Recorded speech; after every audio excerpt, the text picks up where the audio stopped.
राहुल गांधी को लेकर BJP in दिनों काफी आक्रामक है।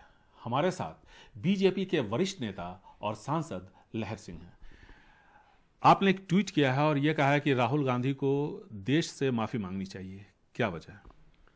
जैसा आज आपने कहा, देखा होगा, दिग्विजय सिंह जी का ट्वीट एक आया था जिसमें उन्होंने जर्मनी के नेताओं से यह आशा व्यक्त की है कि वो आके हमारे यहाँ डेमोक्रेसी को बचाए।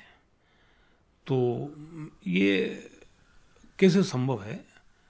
किस हद तक इनके लोग ये जाएंगे कि हमारे देश को बदनाम करने की कोशिश में हिटलर के अनुयायियों के पास जाएंगे कि हमारे यहाँ डेमोक्रेसी को बचाए।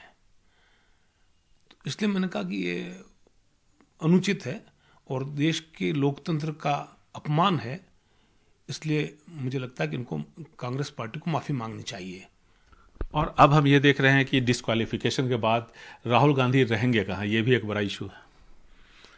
देखिए, मुझे तो बड़ा आश्चर्य होता है कि राहुल गांधी को जो सलाह देने वाले ये लोग हैं, ये क्या चाह रहे हैं राहुल गांधी से।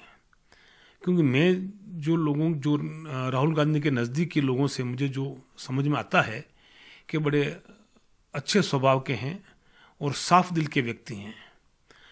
उनको इस तरह से गुमराह करना, जैसे उनके डिस्क्वालिफिकेशन को लेकर के है, तो मैं चाहता हूं कि श्री राहुल गांधी श्रद्धेय इंदिरा गांधी से प्रेरणा लें कि जब उनका इलाहाबाद हाई कोर्ट में उनका डिस्क्वालीफाई हुआ था मेंबरशिप, उसमें उन्होंने तुरंत उसी कोर्ट में अपील की थी स्टे के लिए, और कोर्ट ने स्टे दिया था।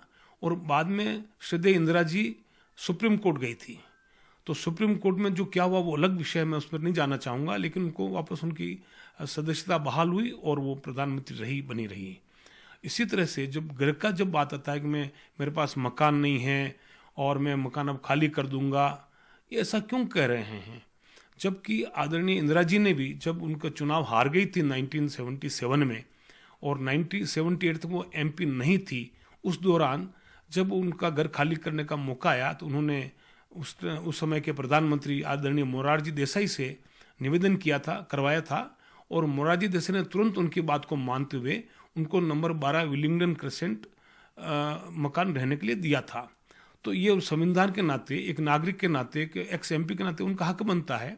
तो बजाय उनको एक एक्सटेंशन के लेटर देने के लिए या अपने डिस्क्वालिफिकेशन को वापस रद्द करवाने के लिए उनको हायर कोर्ट में जाना चाहिए। तो ये किस तरह की सहानुभूति का अर्जित करा करके राहुल गांधी को बलि का बकरा बना करके कांग्रेस पार्टी क्या साबित करना चाहती है? उन्होंने G23 के लोगों को भगा दिया कांग्रेस से, और भुवनेश्वर कलिता और गुलाम नबी आज़ाद और जिससे प्रभावी लोग कांग्रेस छोड़ के चले गए। तो ये उनके सलाहकार क्या करना चाह रहे हैं? पार्टी को किस हद तक नीचे ले जाना चाहते हैं? और आपने जो आरंभ में कहा कि हम काफ़ी आक्रामक हैं, ऐसा नहीं है। हम तो राहुल गांधी के प्रति सहानुभूति रखते हैं कि वो आए, संदर्भ में आए, अच्छी डिबेट में भाग लें और अपने साथियों के साथ तैयारी करके आएँ, सरकार को घेरने के मुद्दों पर सरकार को घेरें और जनहित के कार्यों को डिबेट करें।